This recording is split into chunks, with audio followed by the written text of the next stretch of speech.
have conversations with Margaret that gave you strength? Yes, we were just so close, and we shared every piece of bread we had, and we expressed our hope that maybe we would survive all this if it wouldn't take a long time, because we had lost so much weight that I think we would not really have lived that much longer, even without being tortured or shot or murdered. But I think we would have not survived because of this malnutrition. Could you see when people were at the end of their days? Yes, we often would wake up and have next to us a corpse. That same was true in Theresienstadt during my illness.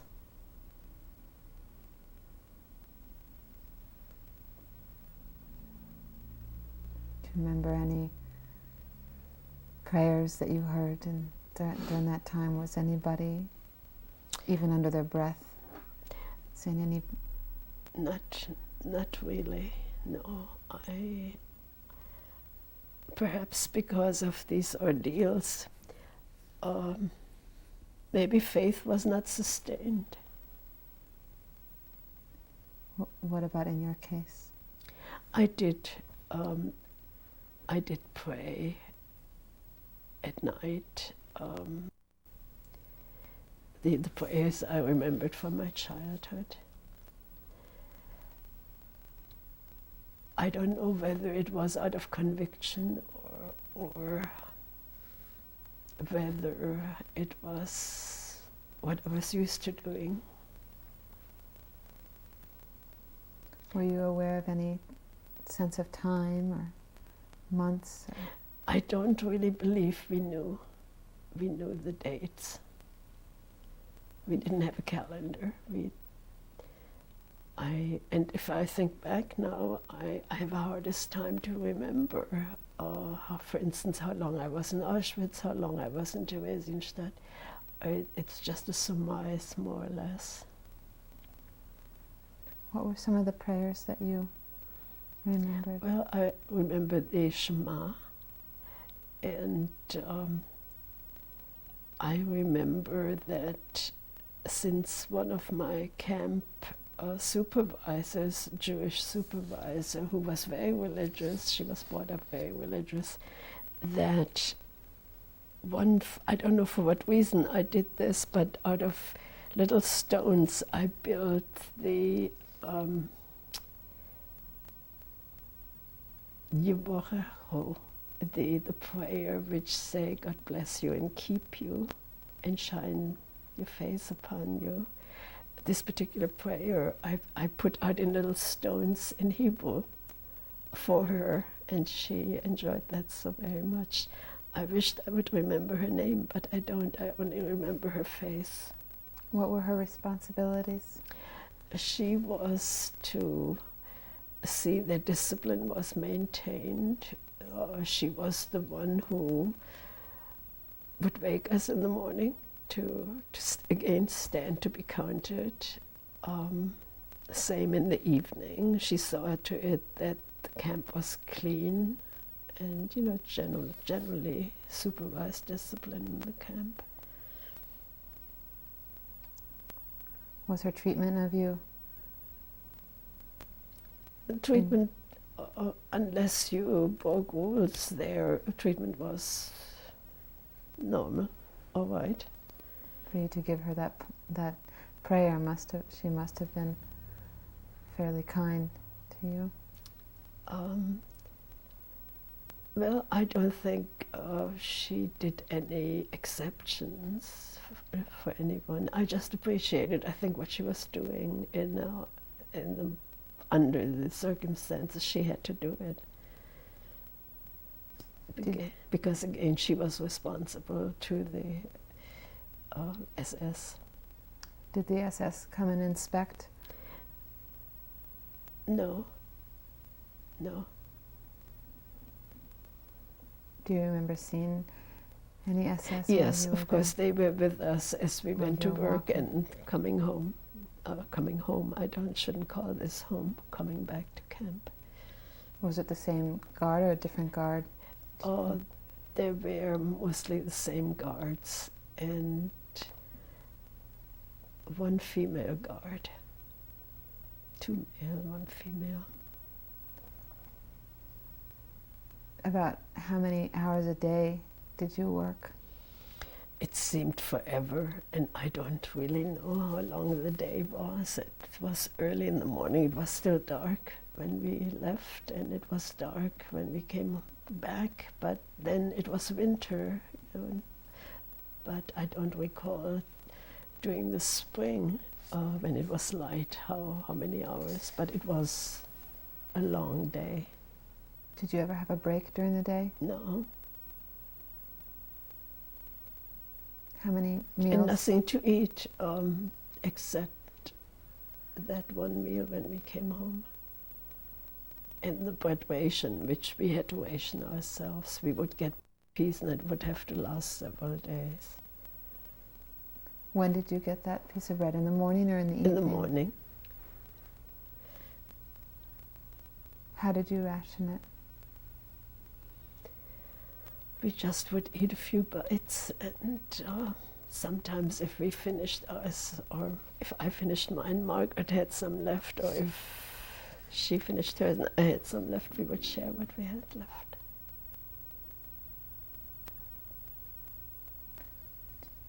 How did you cope with the hunger? You get used to it. You know, after a while, you're not hungry. You're hungry, and your gastric area shrinks, and you really. But I remember lying on my bunk, and I would feel my pelvic bones, and every day they seemed to be more prominent, which meant you lost more and more of your fat. Your skin, you could really feel it, and we always thought, well, I don't know how long this will be going on. Did you ever become sick in Lenzing? No, fortunately not in Auschwitz and not in Lenzing, and that was very fortunate.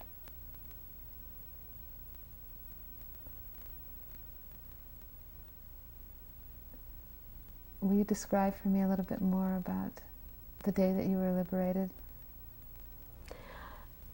It was such an exhilarating day. It was May the 5th, bright and sunny, and all I could think of, I had to go out and get flowers for our infirmary and I gathered these alpine flowers,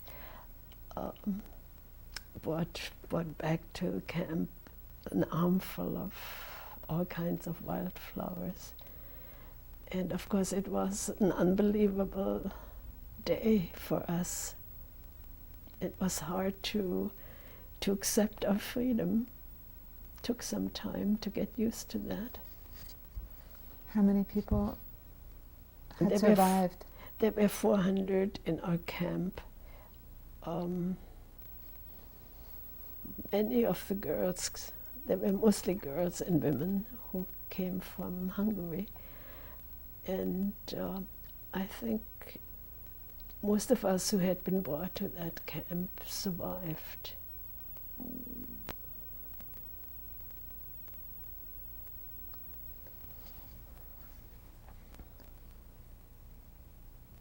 What happened when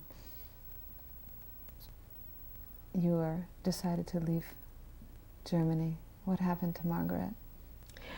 Margaret first went to her hometown, Kiel, again to see maybe whether her parents had survived, but they had not. She had 2 sisters. One lived in Paris and one lived in Buenos Aires. She went to Paris to be with her sister there. And she had told me, as we talked so often about our backgrounds, that she had been very much in love with the son of her physician, a Jewish physician. His name was Klaus, and she didn't know what happened to him. When she got to Paris, she met Klaus again, and they were married and had a little girl.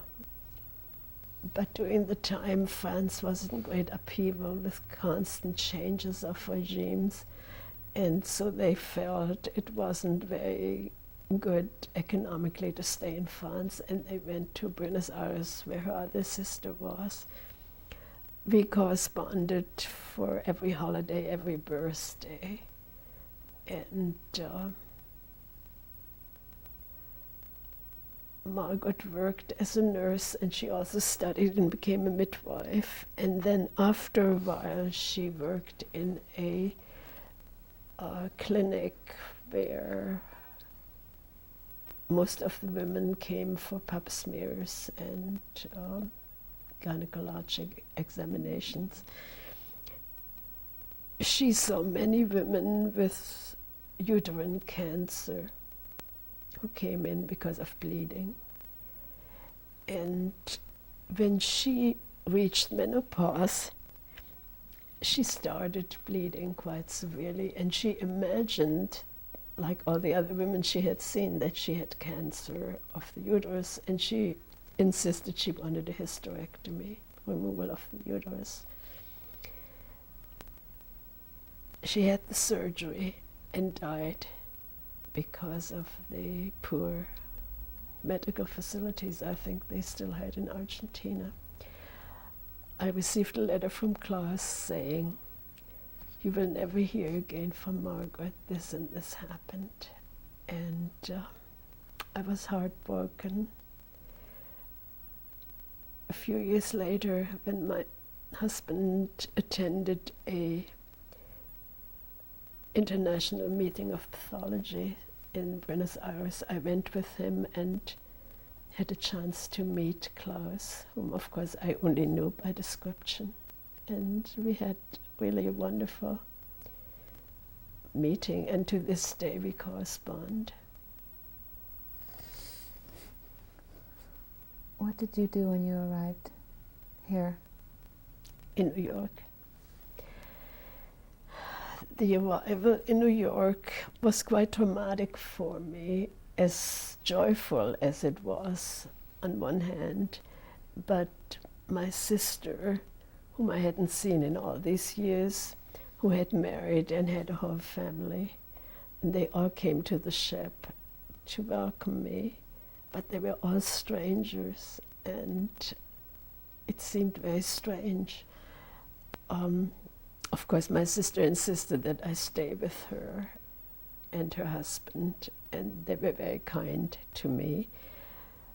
I stayed with them several months contemplating what I was to do, because I felt I couldn't be a burden to them for a long time because they were too struggling economically. It was not long after the Depression, and I felt I had to do something, but what was I going to do with my limited education? My first thought was, can I study medicine? I quickly disregarded the entire idea because I wasn't sophisticated enough to know that maybe there would be scholarships or what would I do? I thought, well, next best thing is nursing. I already have a little experience and I loved the work. I inquired how to go about becoming a nurse. And of course, I was told, first of all, you have to have a high school, academic high school diploma. I hadn't had any high school, so I enrolled in evening high school. I did not speak English when I first came to the United States. Very quickly, I finished high school within 2 years and applied for nursing school. I again did not know that you applied to many places, not just one school. And I had in mind I wanted to go to Mount Sinai Hospital School of Nursing in New York. I had to take an equivalent of a college entrance exam for the nursing school. I passed it with high marks, except for English, because we had to work with English comprehension with a stopwatch, and I just couldn't manage that. When these papers were given to the head of the nursing department at Mount Sinai, she called me and she said, "You did well, however, not in English, and textbooks in nursing are written in English, so I think you should wait a year and reapply." I felt like heaven had fallen down, and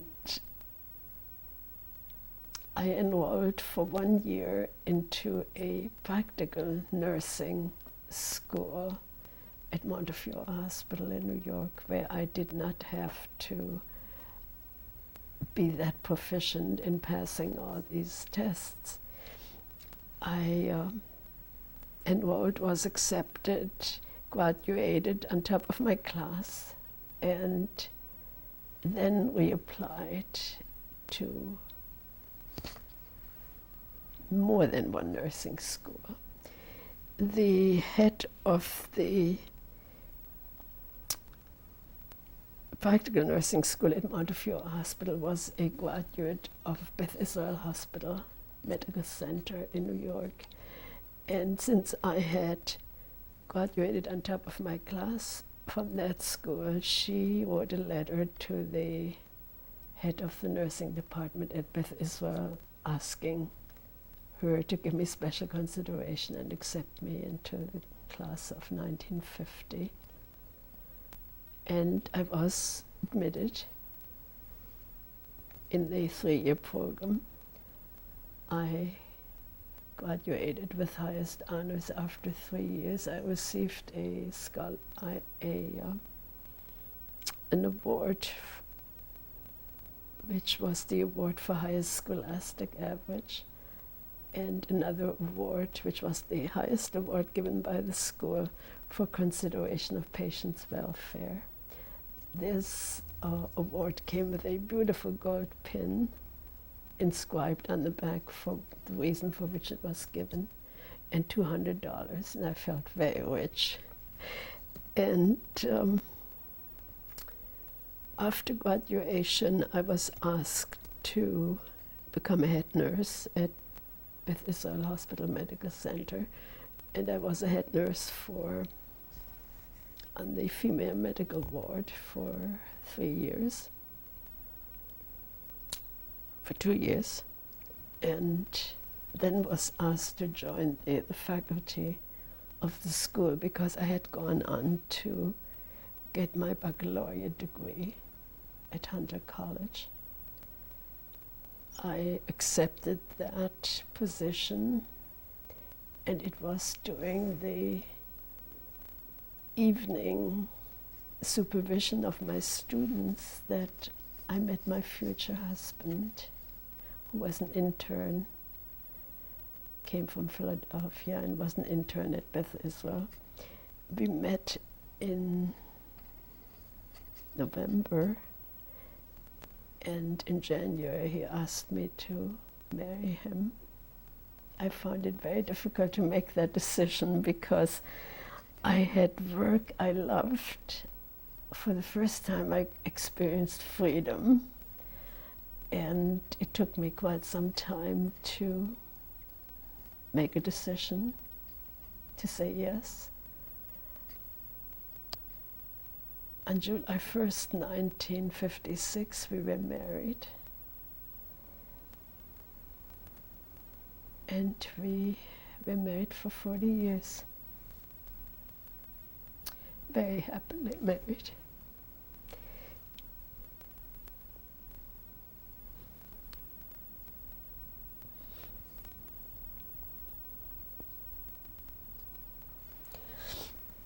My husband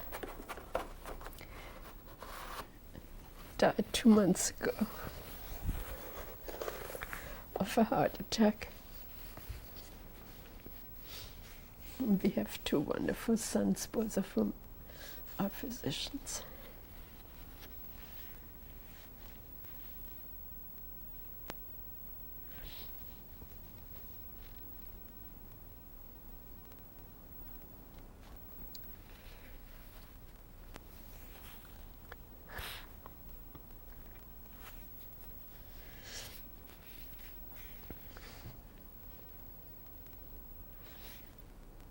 What did your husband do?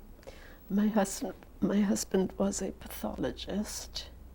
He was in charge of, after we were married, he went on sea duty for 2 years for his 2 years military service. And after that, he took his residency at Bethesda National Naval Medical Center for 4 years. We lived in Bethesda for 4 years, and then he was assigned to Yokosuka Naval Hospital in Japan, where we stayed for 4 years, where my youngest son was born. After we returned to the United States, we still had to be in the Navy to pay back the time which he took as a resident, and he was in charge of the laboratory. The title was Director of Laboratories at Naval Medical Center, Oakland, California. And after 20 years in the Navy, he retired from the Navy and then was in private practice here in Oakland, Summit Medical Center, again as Director of Laboratories, first at Peralta Hospital, which then joined Merritt Hospital and became Summit Medical Center. What was his name? My husband's name, Melvin Borowski.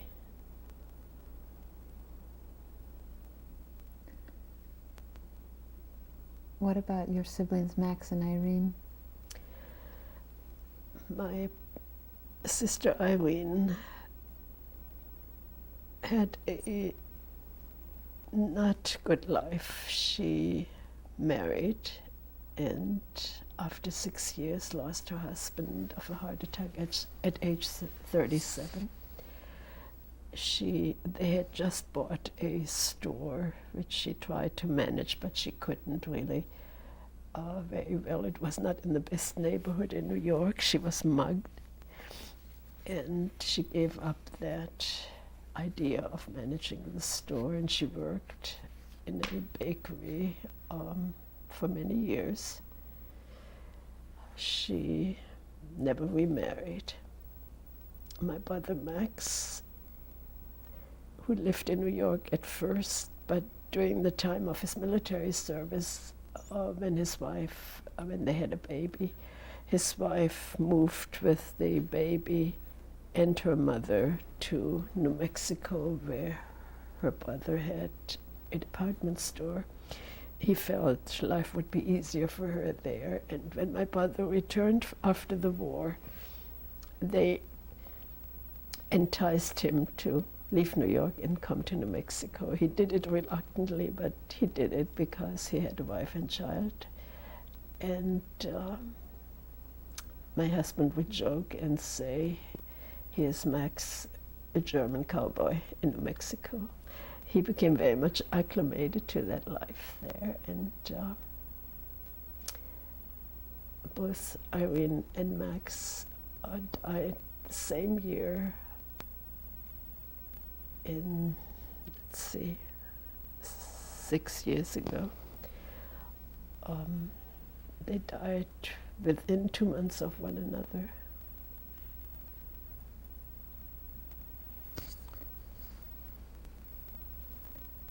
Since the end of the war, did you think very much about your experiences? Yes, I thought about it. I dreamt about it, but I did not speak about it. My son Mark, my older son Mark, very much urged me to write down my experiences. I could not do it for a long time. It was just too painful for me to do so. But after urging me more and more, I felt I really had to do something, and to mind came the sentence from the Pirkei Avot. We have to end the tape.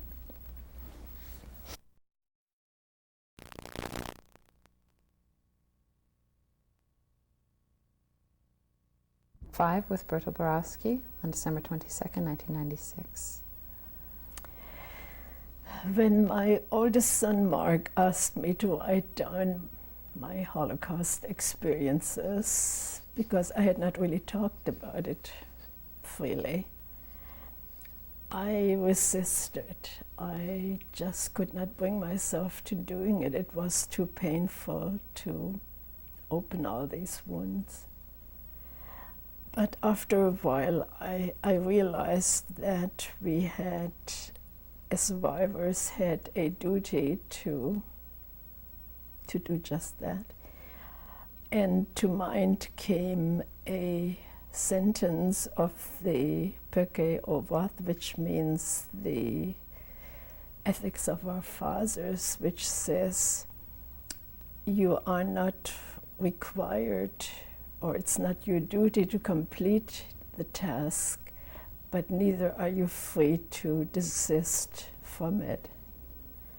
That came to mind, and I thought, well, I just have to do it. And I did it in 2 stages. I wrote down from beginning to end what I could recall, and there are only 10 typewritten pages, but I think it contains what took place at the time and what I could recall.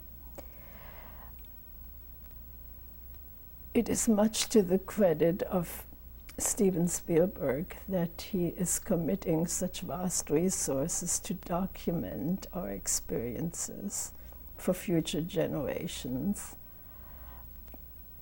I hope that it will serve future generations as a reminder to be ever vigilant, to uphold human rights, and that these horrors committed in Germany during the Hitler era could never be repeated anywhere.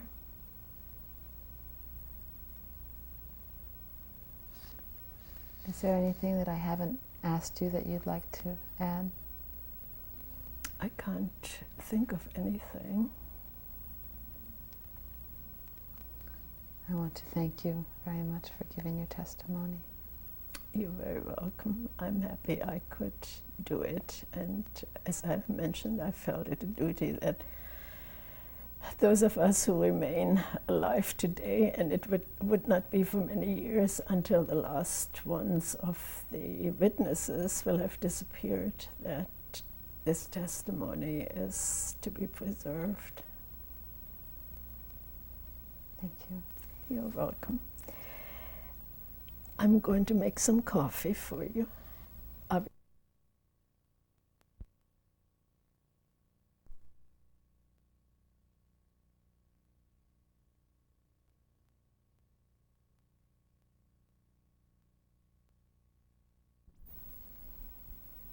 This is cassette 6 with Bertolt Borowski on December 22nd, 1996.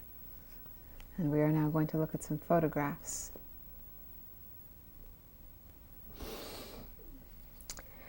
This is Fritzlar, my hometown, a medieval town in the province of Hesse, which is the southwestern part of Germany.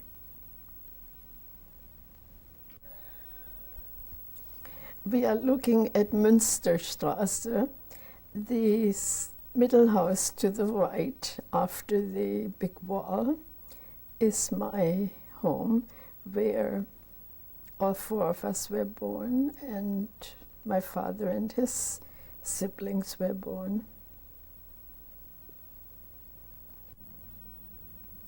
This picture shows from left to right my sister Irene, maybe age 2, and my brother Max, perhaps age 4. If you notice the patriotism of the German Jews, you will notice on my sister's necklace an iron cross, which was given to my father.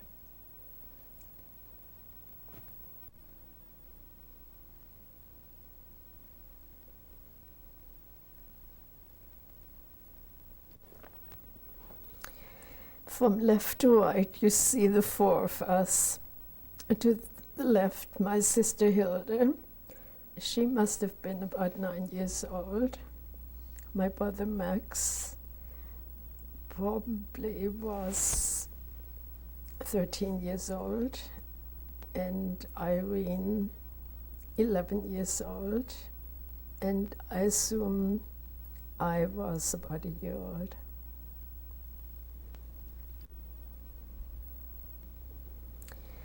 This is our house. In front of it, my sister Hilde, age 14. I assume it was winter because in the spring and summer and fall, these 5 windows, the second story, would have flower baskets of red and pink geranium.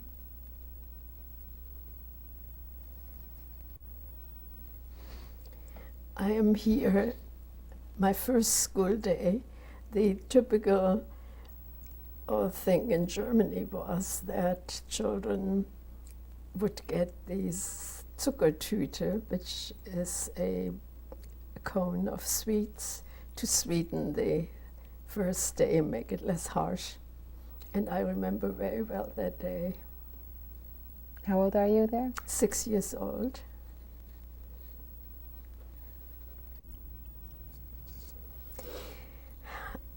From left to right, Ferdi Lowenstein, after they moved to the United States, Gerhard, renamed Jerry in the United States, and myself.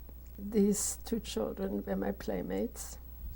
Do you remember when this photo was taken?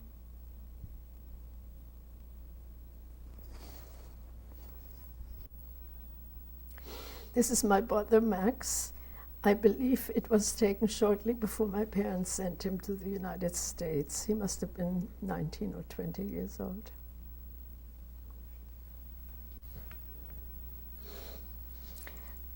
I'm not quite certain when this picture was taken, but I believe it was taken my last year at primary school at age 13. This is a picture of me, I believe, must have been taken the last year of school at age 13. Read it. This was our synagogue, built in 1997 and renovated in 1930. At that time, all the dignitaries of town came for the renovation ceremonies. And then just 8 years later, it was destroyed during Kristallnacht.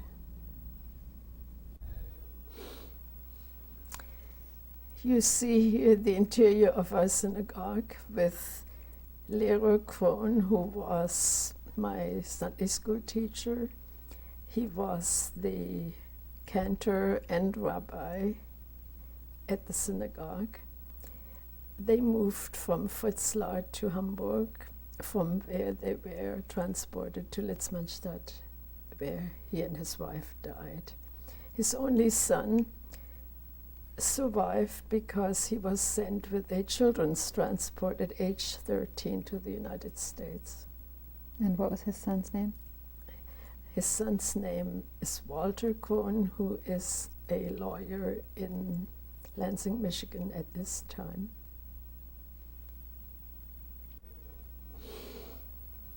This is part of a wedding picture of my sister Hilde. Hilde and Benno, her husband, in the center. To the left, Benno's parents, Max and Rolina Helfer. To the right, my parents, Joseph and Betty Kugelman. This is the wedding picture of my sister Hilde and my brother-in-law Benno. My sister was 21 when they married. Shortly, maybe a year after that, they were transported to Litzmannstadt, where they died.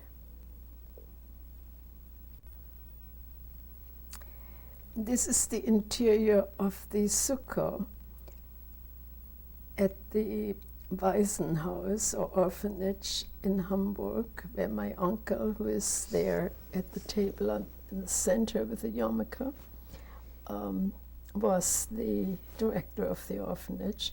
He's shown with his wife to the right, my Aunt Elsa, some tutors and some of the students who resided at the orphanage.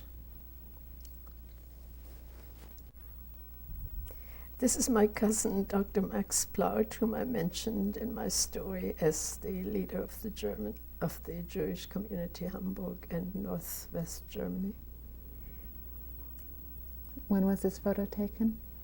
It says so in the back. Okay.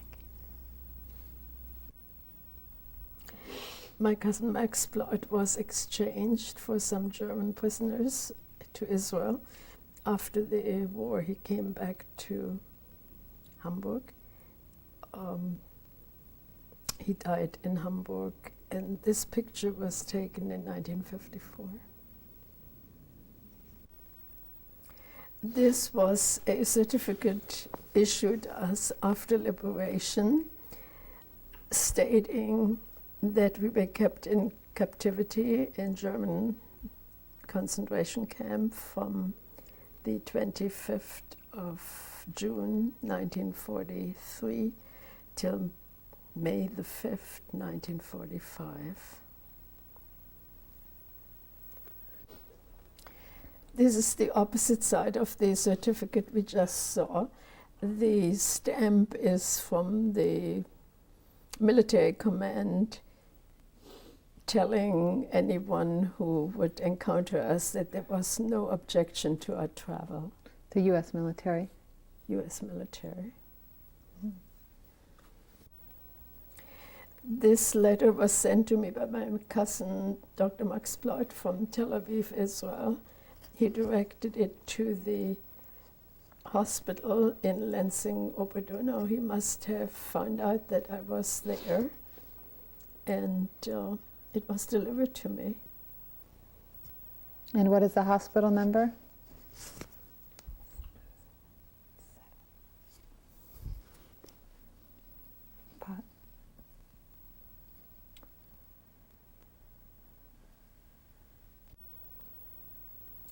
The hospital mentioned the number of the hospital was 712.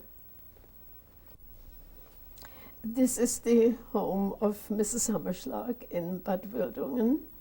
To the left is Chaplain Lorge, to the right Chaplain Abramowitz, center Mrs. Hammerschlag and myself. We were preparing to have services which we held every Friday and Shabbat at Mrs. Hammerschlag's home. And what year was this?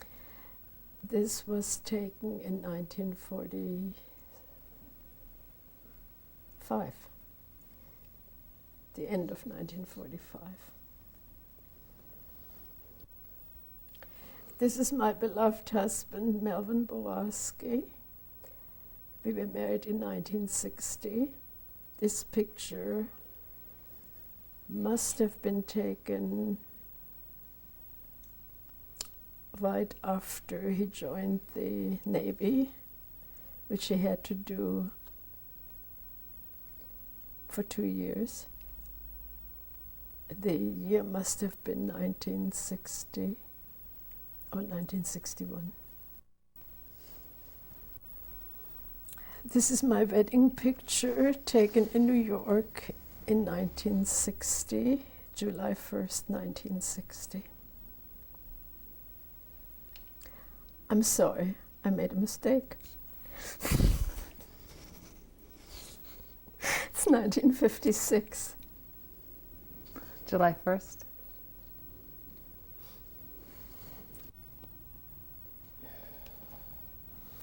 Here are our two sons, Mark and Claude.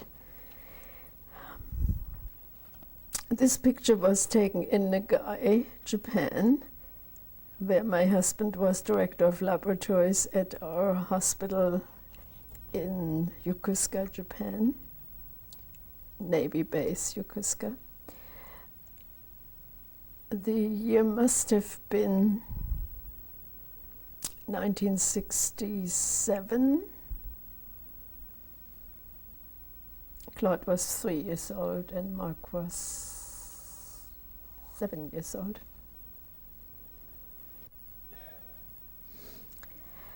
This picture of the four of us, my husband Melvin, myself, Mark and Claude, at Lake Tahoe, where we had gone to a tennis camp.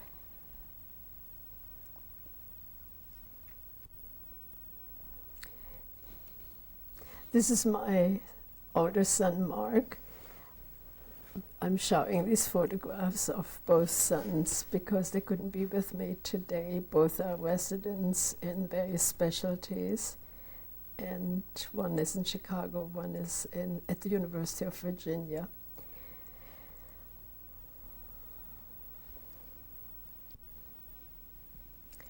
This is my younger son, Claude. Again, he couldn't be with me today. These photographs were taken within the last 2 years. Thank you.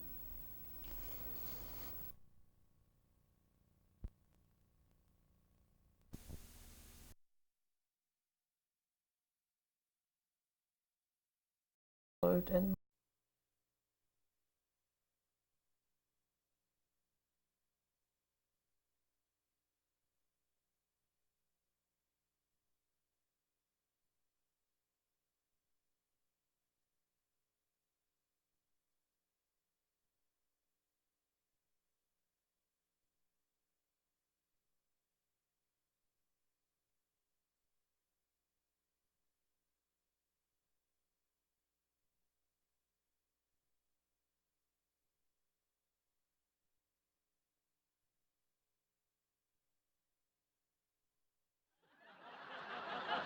I don't see any reason to be tasteful about Auschwitz.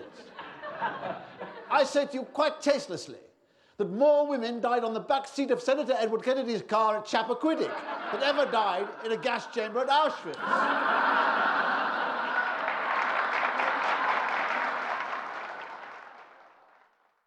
Holocaust denial rests on 4 basic assertions. Number 1, that there was never any systematic or organized attempt by the Nazis to kill all of Europe's Jews. Number 2, that the numbers are far fewer than 5 or 6 million. Number 3, that there were no gas chambers or specially built extermination facilities. Number 4, that the Holocaust is therefore a myth invented by Jews to get themselves financial compensation and to further the fortunes of the state of Israel. War, the deniers say, is a bloody business. There's nothing special about the Jews. They're not unique in their suffering. They're just everyday casualties of war. What's the fuss? Okay, and here's another question. How do we know the Holocaust happened? No, seriously, I'm asking, how do we prove it? Photographic evidence? Not one person in this room or outside it has ever seen a photograph of a Jew inside a gas chamber. You know why? Because the Germans made sure that none were ever taken. So how do we know that so many were murdered? So what's the proof? Where's the proof? How strong is it?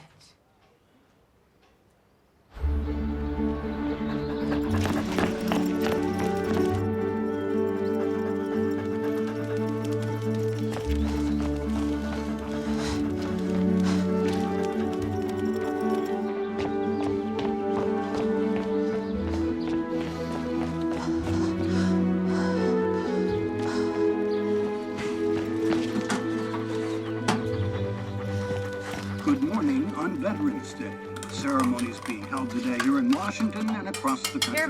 I'm Bob Edwards. Today is Friday, November 11th, and this is NPR's Morning Edition.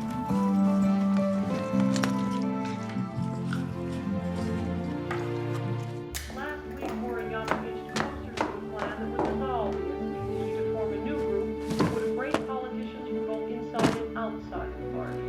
If adopted as expected, the SPC would go the way of any other socialist party and cease to be. In Tokyo, this is Julie McCarthy. Morning, Professor Lipstadt. Morning. Morning, Professor. Morning, Professor. Morning. Morning. Morning. Speech. 2 copies with corrections. And Jamie called from NBC. They still want the interview about the book. These go back to the library, make copies. And he needs water. You want a hand at that? Okay. In Atlanta, weather on this Veterans Day, mostly sunny with clouds creeping in by the end of the afternoon. I do a lot of these events. So we put a table at the back, right by the door. Perfect as they leave. I certainly will.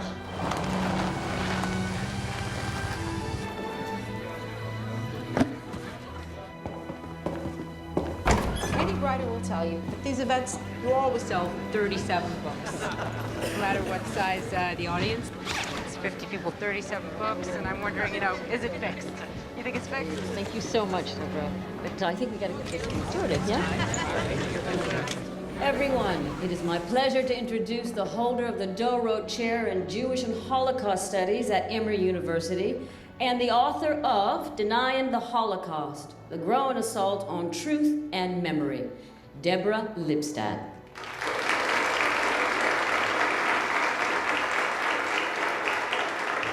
Whatever the reasons that people become deniers, when you look closely, they often have an agenda which they won't admit to. So denial is a pick to undo the lock to open the door to something else. Yes? Somebody told me you don't debate with people who say the Holocaust didn't happen. That is correct, like I don't debate with people who say Elvis is alive. Talking to people you don't agree with, that's democracy, isn't it? It's cowardly not to talk to them. Are you calling me a coward? Well, No, listen, I don't see it that way. You can have opinions about the Holocaust, you can argue about why it happened and how it happened, but what I won't do is meet with anyone who says it didn't happen.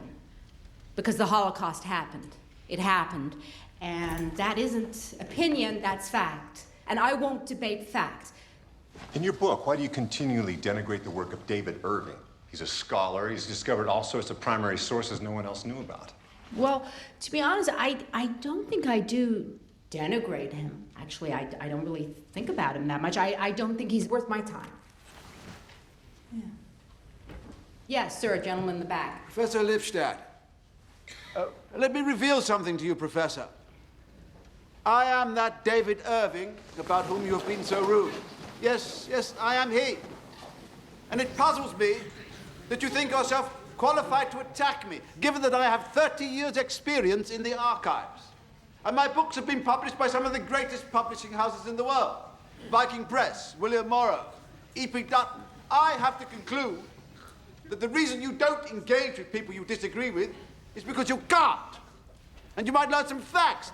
Facts, Miss Lipstadt, which don't suit your opinions. Well... Mr. Irving, I will not debate you. Not here, not now, not ever. So if you would please Today, sit down, I've heard you telling lies to speak students. in another room at another You want time. gullible students to believe that there are mounds of documents which prove a Holocaust. You even said that Hitler ordered it. Well, I've got $1,000 in my pocket. Yes, $1,000, and I'm willing to give that $1,000 to anyone who can show me a document that proves that Hitler ordered the killing of the Jews. Here it is.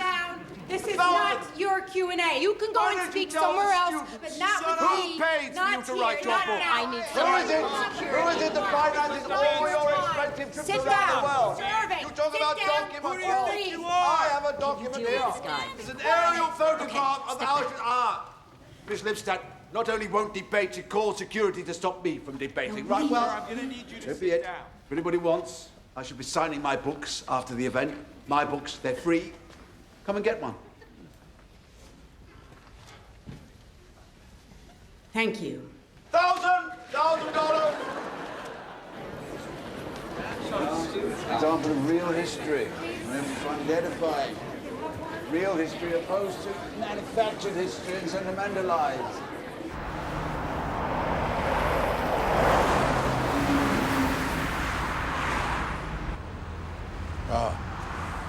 Today, I've heard you telling lies to students. You want gullible students to believe. Perfect.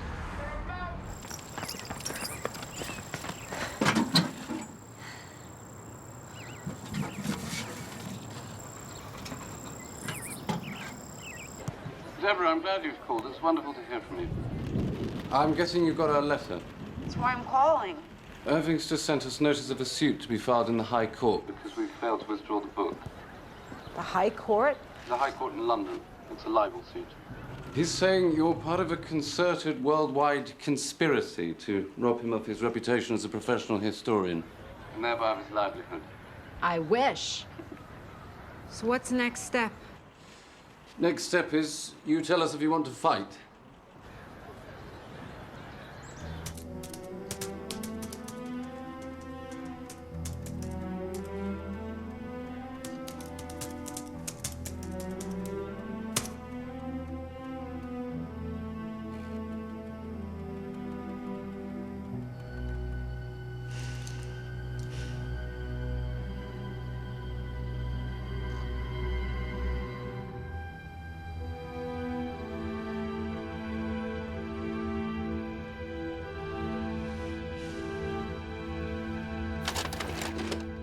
A throng with 400 skinheads, neo-Nazis, and supporters of extreme right-wing groups. The British historian David Irving, speaking in German, addressed the rally. Meine lieben Deutsche!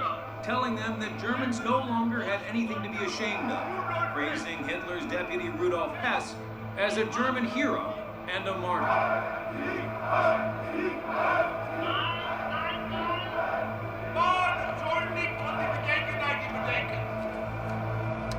According to the evidence I've seen, there were no gas chambers anywhere at Auschwitz. I'm dealing with Auschwitz because it's the capital ship of the whole Holocaust campaign. Auschwitz sinks, and it is, believe me, a very leaky vessel indeed. And the whole Holocaust campaign is in doubt.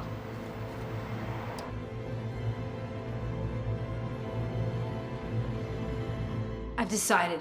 I'm taking him on. What? Why are you letting him get to you? 9/10 of these things don't even get to court. They don't get to court because people settle. I can't settle. The man's a liar, and someone needs to say so. What I don't get, why has he chosen you? Know what I think? I have two essential qualifications for David Irving. I'm a woman, and I'm a Jew. Gets more bang for his buck. So this is your book on denial he's objecting to? Correct. Did you even mention Irving? What did you say about him? I think I called him a Hitler partisan who distorted evidence in order to reach historically untenable conclusions. Okay, well, maybe you better get yourself lawyered up.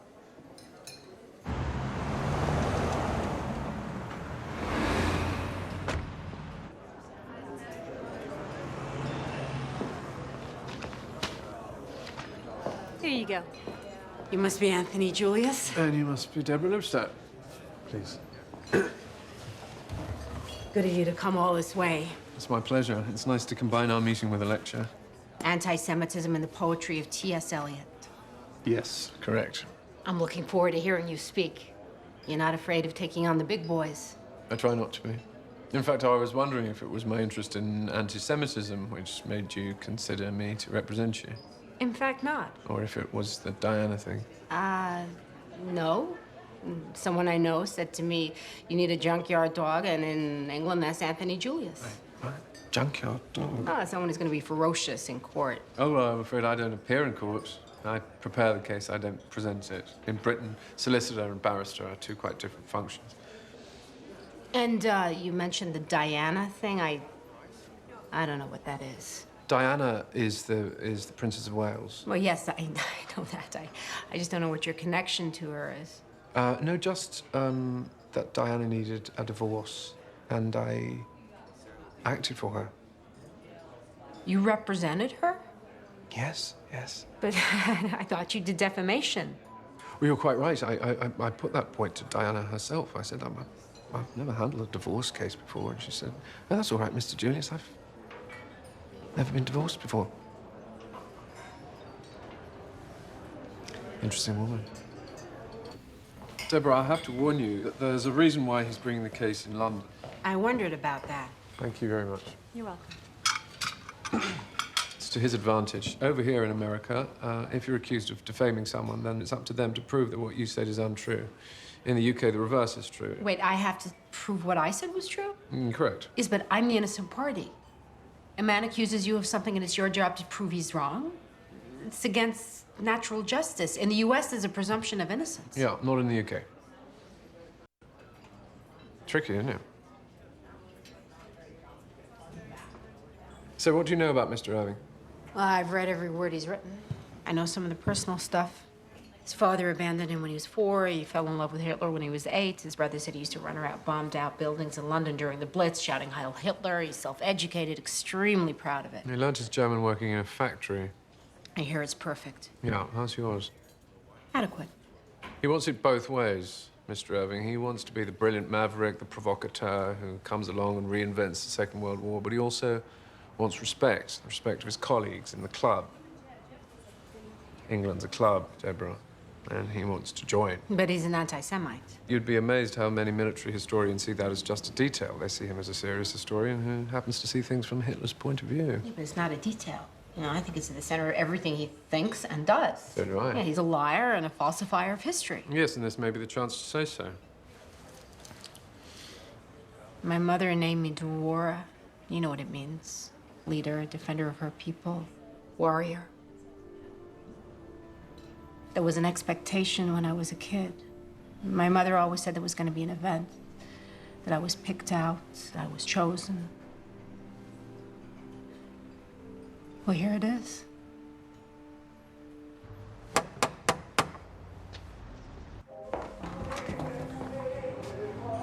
Good morning. I think we're expected.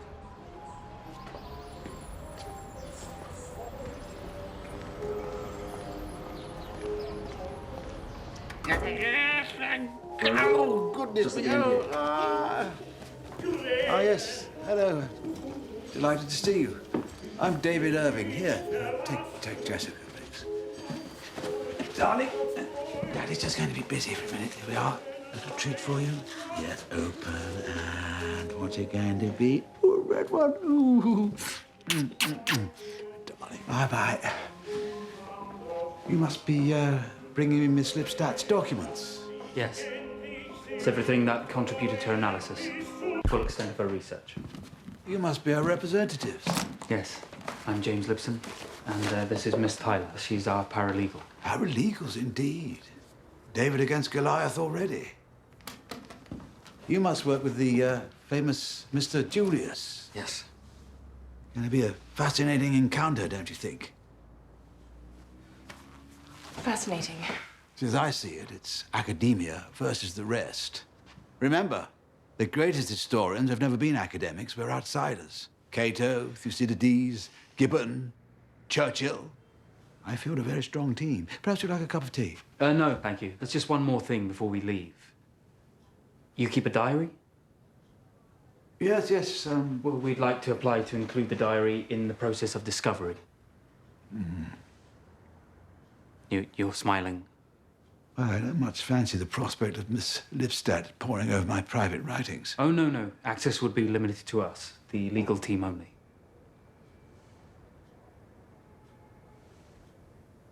Come.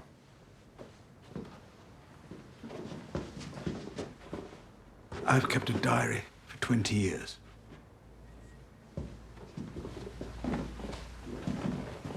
Promise I've nothing to hide. But I doubt if even Goliath has the resources to read between 10 and 20 million words.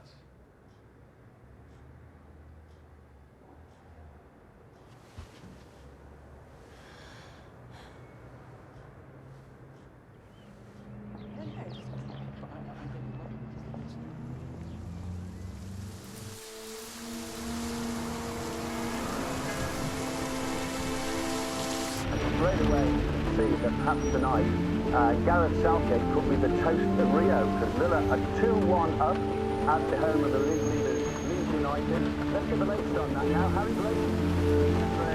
And the Villa happens to go for Gareth Southgate.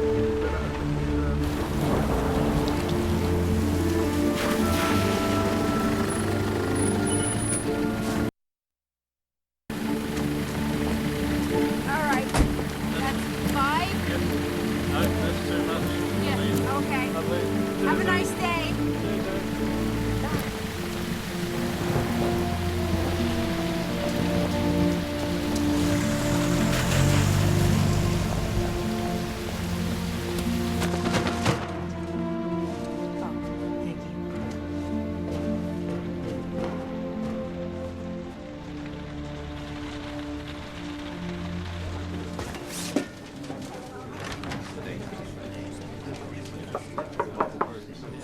Ah, here she is. Here she is, the client, the defendant, all the way from Atlanta. Anthony, are you sure you got enough people? Well, we'll introduce you to everyone as we go, but for the moment, everybody, Deborah Lipstadt, say good morning. Morning, Deborah. Hello, I'm Richard Evans. How'd you do? Hello. How are you? Richard is Professor of Modern History at Cambridge. Yes, I know. I asked for you specifically. Oh, yes, of course, of course. Well, Richard is going to be one of our 8 expert witnesses. It's a pleasure to meet you. It's an honor. Anthony, is that a note from the princess? Yes, it is, yes. Hoping for a similar result with you. You want to do to the Holocaust deniers what you did to the monarchy? Yeah, sort of. Well, I think we should argue that David Irving is not a real historian. Oh, right, well, we'll be sure to take that on board. Thank you so much. James is going to talk you through your legal options. I'm James Lipson. I work with Anthony. We've spoken. Yeah. Carry on. So normally there are 3 routes that any libel defendant can take, okay? So first of all, you can argue that Irving is misinterpreting the offending words. However, since at one point in your book you say that Irving seems to conceive of himself as continuing Hitler's work, I don't think we can say he's misinterpreting anything. I don't think we can. Nor can we take the second route, which would be just to say that the offending words aren't as offensive as Irving makes out. Oh, we can't take that route. No, they're offensive. I hope so. God knows I tried to be. Yeah, so really it does just leave us with this one option. And we call this the atom bomb defense, and that's the one we're going to go for. We plead justification. So, even if the words are defamatory, they are still, nevertheless, true. Quite. Not every word. It doesn't have to be every word. We can get some things wrong, but we do have to prove what we call the sting of the libel. We argue that Irving deliberately subordinated the truth in order to propagate anti-Semitism and engender sympathy for the Third Reich. More coffee? No, thank you. Yeah. We are still left with the special problem that we have in the UK, that the burden of proof lies with the accused. I'd like you to listen to Laura. Have you met Laura? Miss Lipstadt. Hello? Laura's 23. It's her first case. We've just been discussing this very point. Attack it, Laura. We feel Anthony feels, oddly, in this particular case, the peculiarity of the British law can actually work to our advantage. Yeah, say it. The first reaction everyone has when they hear about this trial is horror. More like disbelief. I mean, a court of law has to be a lousy place to judge history. I must agree as a historian. They say, my God, are you serious? You sit down in a court and some pompous English judge rules on whether the Holocaust happened. And let's think about this. What if we lose? Huh? Suddenly it becomes acceptable, it becomes respectable to say the Holocaust didn't happen? Has anyone thought about what that will mean? But the wonderful thing is, you see, if we play this right, it's not going to be Irving putting the Holocaust on trial. No, it's going to be us putting Irving on trial. Laura's right. Thank you. Laura's very sound on this. And if we focus on his lies, and equally important his motives for lying, there's absolutely no reason we should have to produce eyewitnesses to these horrors. Wait a minute. What do you mean that the survivors won't appear? No.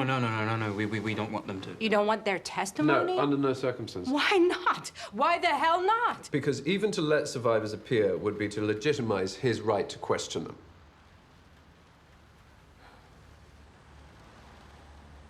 Can I say something before you go any further with this strategy? Yeah, please do. You once said to me that this trial might have implications for the whole of the Jewish people. Now you're saying you won't allow the Jews to speak? Right, I'll explain the thinking just so you understand the thinking. Yes, please. I would love to understand the thinking. We believe that Irving is planning on being what we call a litigant in person. He plans to conduct his own case. What do you mean he's not hiring lawyers? No. It'll be just him. Imagine that. David Irving, international Holocaust denier, finally getting his hands on a survivor. Imagine it. The hurt, the damage, the insult. It's unthinkable. He's not going to have that. I won't allow it. I won't allow that to happen. What are you going to allow? He keeps a diary. He has done for years. He told us he had nothing to hide, but we still had to subpoena him to get hold of it. What, you've spoken to him in person? Yes, we have. Deborah, the first rule of a good defense is a strong offense. First rule? First rule of litigation, whether you're prosecuting or defending, always run your case as if you're prosecuting. It's a good rule. So that's why Laura is leading this group of researchers here. They joined last week. And they're going to be combing through all the diaries, looking in particular for any contact with right-wing groups. Neo-Nazis, skinheads, anti-Semites, SS revival groups, all kinds of assorted riffraff. And just as important, Professor Evans here, with his two able graduate students, Nick Voshman and Thomas... Thomas Skelton Robinson. My team will be doing the historiography, examining every published word Irving ever wrote. Checking sources, comparing editions. Generally testing the reliability of his history. You can't imagine what fun we're having. We're going to end up with a charge sheet of inaccuracies as long as your arm. One mistake after another. We think it'll take about a year, full time. Well, I'm glad that you guys have got it all sewn up. We aim to. Okay, well, thanks very much, everyone.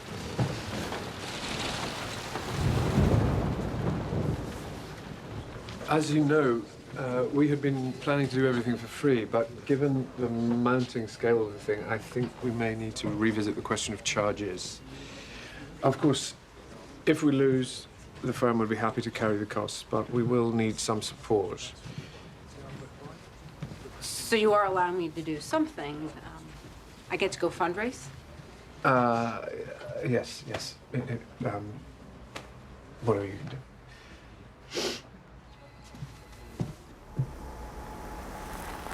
I think people here do have concerns about the trial.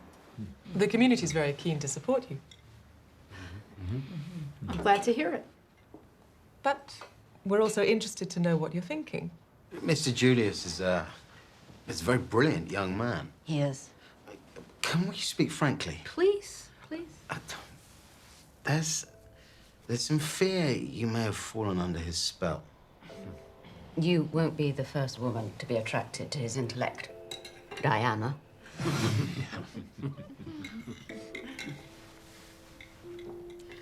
So far, I've raised most of my funds back home. Was that easy? Wasn't difficult. Not as difficult as in London, is that what you're saying? There's a principle, and I've stuck to it. No single source of finance. There's one man, he offered to pay for the whole thing. But when the history of this moment comes to be written, I think it's important. Many people gave, not one. You talk about history. Look at it from our point of view. We live with David Irving. He's British. And he's a has-been. What's the trial going to do? It's going to give him a new lease of life. Well, I can't help that because I didn't bring the prosecution. He did. No, but you could prevent the whole thing from happening. How would I do that? Settle. I mean it. Sign some piece of paper. Is that so terrible? He's never going to give you Auschwitz, okay, but then he's David Irving. We've lived with worse. And what would you want me to settle for? 4 million, Dad? 3, 1? What number would you be comfortable with? Here in England, you may like appeasement, but I don't. I don't think you should be using a word like appeasement. No, then what word should I use? All we're saying, beware of Anthony Julius. He does these things for his own glory. Other women have been in his pocket and found it an uncomfortable place to be. Oh, well, if it's pockets we're talking about, maybe you can explain why the British find theirs so hard to open. The area forecast for the next 24 hours. Viking, north and south Utsira, 40s.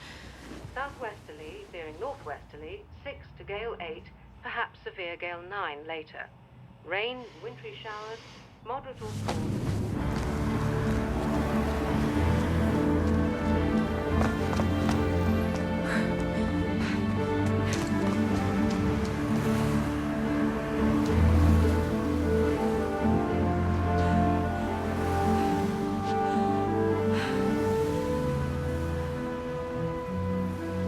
had a hellish night last night. I couldn't sleep. I was so angry. Really? Why? I had dinner last night with some leaders of the Jewish community. Oh, the community, huh? And did the community tell you it would suit them better if you dropped the case? I was defending you. Well, I'm sure you did a very good job. Maybe you should take it up professionally. They think you took this case for your own glory. Glory? Gosh, I haven't thought about glory. Glory, fascinating. So what did they give you to eat? I don't understand this thing. I really don't. Here we are. Richard Rampton, Deborah Lipstadt. Ah, this is the author of our misfortune. Please, please, please come in. Come in and warm yourself. Hi. Hello. Richard will be your leading counsel. The difference between barrister and solicitor. Our legal system seems forbidding, but it works, I think. If your legal system worked, I wouldn't be in this mess. I don't mind Dickensian. It's Kafkaesque I'm worried about. And this is our junior counsel, Heather Rogers. How are you? Hi, Heather. Look, I've just opened up this rather decent bottle of red. Hope you don't mind plastic. Well, no, Richard, I'm not going to drink. I haven't eaten, and Deborah hasn't slept. No, I'll taste the wine. Why not? Everything else is being decided for me. Yes, so Heather and I have been introducing ourselves to the subject. I can see that. A little light reading. Oh, is this you? You catch fish. Yes, I do. And how's your German? Ah, you see, just like a barrister, goes straight to my weak point. Well, I know the libretto to The Magic Flute. That's all the German I have. It's probably not very useful in our forthcoming encounter. Anyway, cheers. Cheers. Cheers, Heather. Yes, I was going to get on with my Life of Mozart, but I shall have to postpone again. Richard is the most skillful advocate in the country. I don't mind saying it. Yes, well, in this case, I wish I thought skill were enough. What else do you need? A rarer quality. Such as? Appetite. Plainly, I shall have to go to Auschwitz, and I would be very grateful if you would accompany me. Why'd you need to go to Auschwitz? Legal reasons.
Is he coming?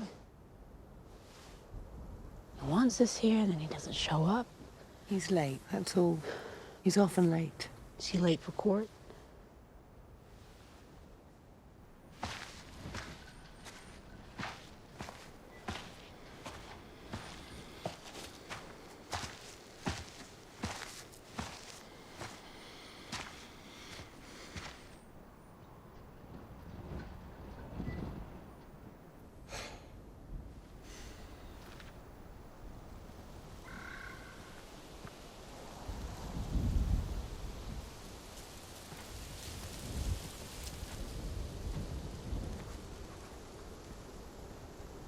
Morning, everyone. Morning. You must be Professor Van Pelt. I am. Good, so let's get down to business. Heather, Deborah. I suggest we start by taking a walk around the perimeter fence. Yeah, I just did that. Good. Then let's look at the plans, Omar. I want you to understand the scale of the operation. What we're looking at here is one of the largest and most efficient killing machines in human history. Yes, we know what it is. It's how we prove what it is. That's what we're interested in. We're not here on a pilgrimage. We're preparing a case. Okay. These are the remains of Crematorium 2. The buildings were deliberately demolished by the Germans in the autumn of 1944 to destroy the evidence of what they did here. They dynamited them again 1 week before the end of the war. These steps led down into the undressing room.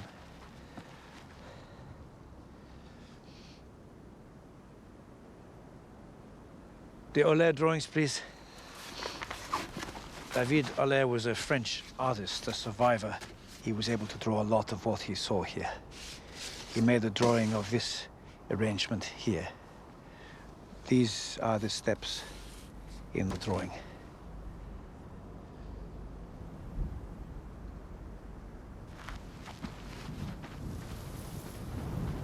Then they were led through here, past a sign that said to the baths, and into the gas chamber here.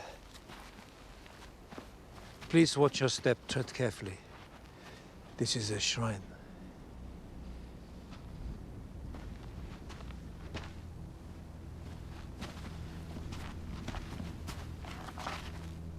What we are standing on here is all that remains of the gas chamber itself. This was the roof.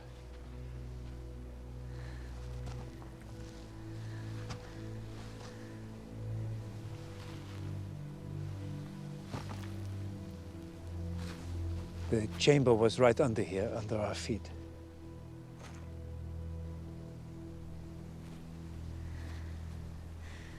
The doors were locked and cyanide crystals, Zyklon B, were poured in on them through holes in the roof.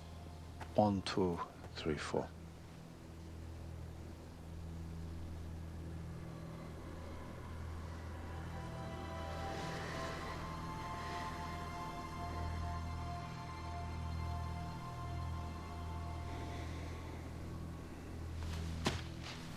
Ow!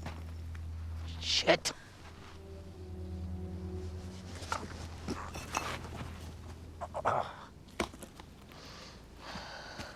It's okay.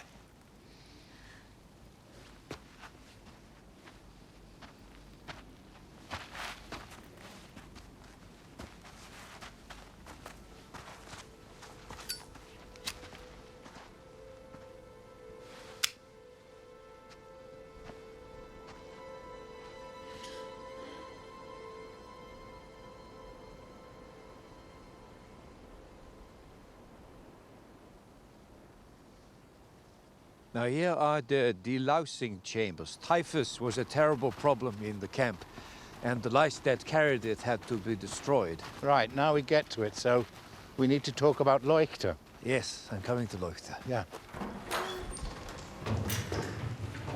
This building was used to delouse the prisoners' clothing. They used Zyklon B for that too, to kill the lice. We know that? Yes? For sure, you have proof? I mean, you can't take anything for granted. I need to see the proof. Yes, I can give you proof. However, in February 1988, a Holocaust denier called Ernst Zundel sent Fred Leuchter, an engineer and self-styled execution expert from America, to test in different parts of the camp for evidence of poison gas in the brickwork. Traces of hydrogen cyanide, HCN. The blue stains here and here. Came with a chisel. That's right. And he hacked away. Correct. Illegally, without any permission from the authorities. And then he smuggled the pieces out of Poland in his suitcase, wrapped in his dirty underwear. Be that as it may, we can criticize his methods, but it's his conclusions we have to discredit. He found higher levels of HCN here in the delousing chambers than he did in the gas chambers themselves. From this, he concluded that no human beings were killed at Auschwitz, only lice were killed.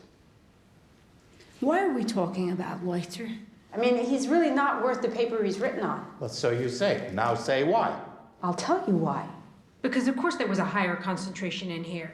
It takes 20 times more cyanide to kill lice than it does human beings. 20 times! Just Leuchter didn't know that. Oh, this whole thing is infuriating. I know. It beggars belief. Why has there not been a proper scientific study of this whole site by reputable scientists? 50 years since the fact. I mean, it's ridiculous. Where's the proof? Where's the evidence? I need to know that. You know what? This is a place where you show respect. Whoever you are, you show respect. I have to ask some more questions. Would you be happier outside? What proof is there that Leuchter's... I thought we weren't going to try the Holocaust. We're not. I thought we weren't going to debate, did the Holocaust happen? That's what we agreed, Heather. That's what we agreed. He's asking questions, that's all. He has to ask questions. This isn't about memorializing. It's about forensics.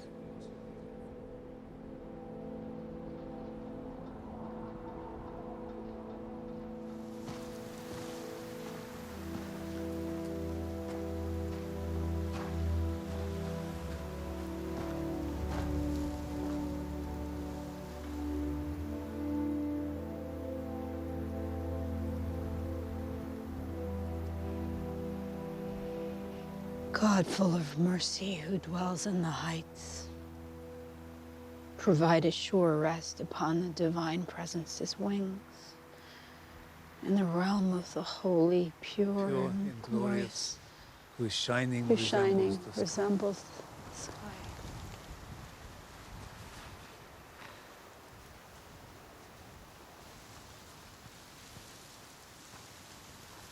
El Malei Shochem Rahamim Homse Melcha Nachona Tachat Kanfei Hashchina Umalot Kadoshim Uteorim Lenish Mohotem Sherivavot Alfei Israel.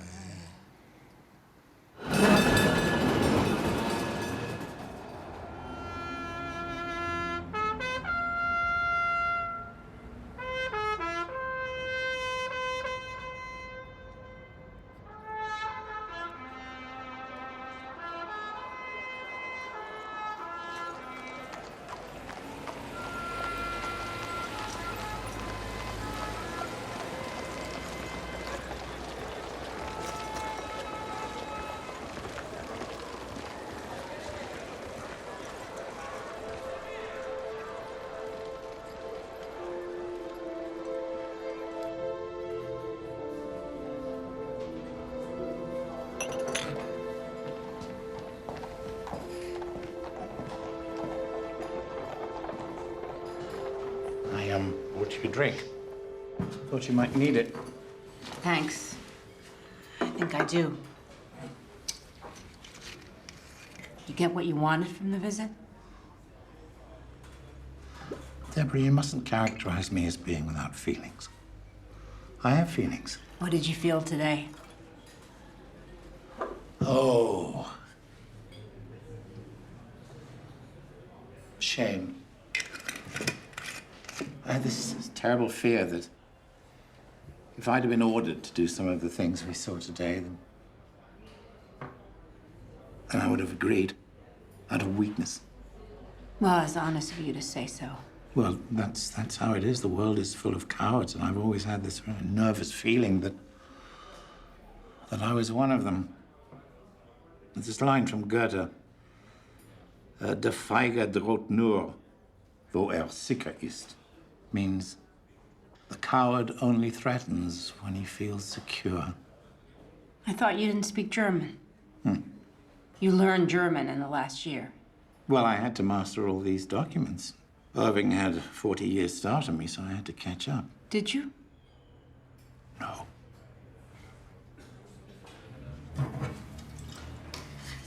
You know, you haven't taken my statement yet.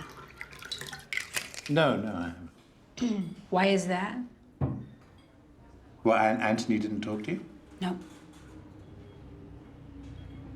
Well, we made a couple of decisions. The first was that we don't want to put this case to a jury. We think it'd be safer to put it to a judge. A single judge? Yeah.